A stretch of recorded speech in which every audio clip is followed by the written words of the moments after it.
حدیث میں بھی پڑھتے ہیں کہ نبی صلی اللہ علیہ وسلم نے فرمایا جو شخص 10 بار قل هو اللہ احد پڑھتا ہے اس کے لیے جنت میں ایک محل بن جاتا ہے.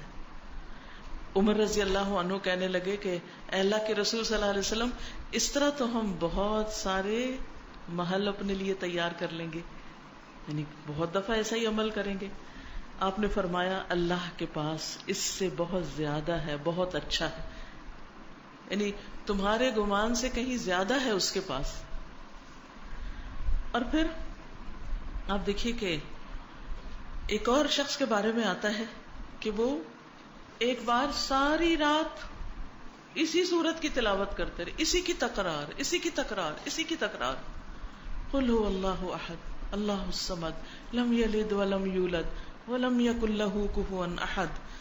اور حقیقت یہ ہے کہ اگر آپ کسی وقت دعا کرنا چاہیں اور اللہ کے قریب ہونا چاہیں، اللہ تعالیٰ کی قدرت اور عظمت کا احساس اپنے دل میں بٹھانا چاہیں تو آپ کو کیا کرنا چاہیے؟ بغیر گنے کئی بار قل هو اللہ احد.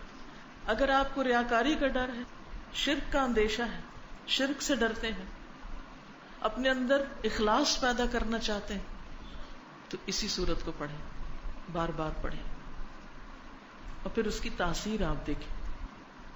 یہ کرنے سے پتہ چلتا ہے. نبی صلی اللہ علیہ وسلم کو جب یہ بات پتہ چلی کہ وہ ساری رات یہی پڑھتا رہا تو آپ نے اس کو منع نہیں کیا.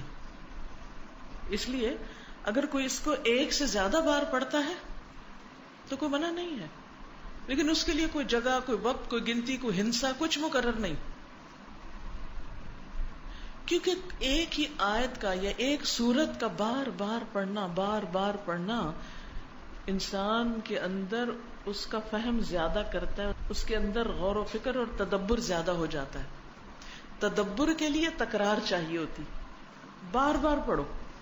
ہم تو ایک دفعہ قرآن پڑھتے ہیں اور اس کے بعد بند کر کے وہ اوپر شیلف میں رکھ دیتے ہیں، مکمل ہو گیا، اب مزید اس سے کوئی کام نہیں. اس کی فضیلت یا اس کے بارے میں یہ بھی آتا ہے کہ یہ انسان کی بیماریوں کو دور کرنے والی.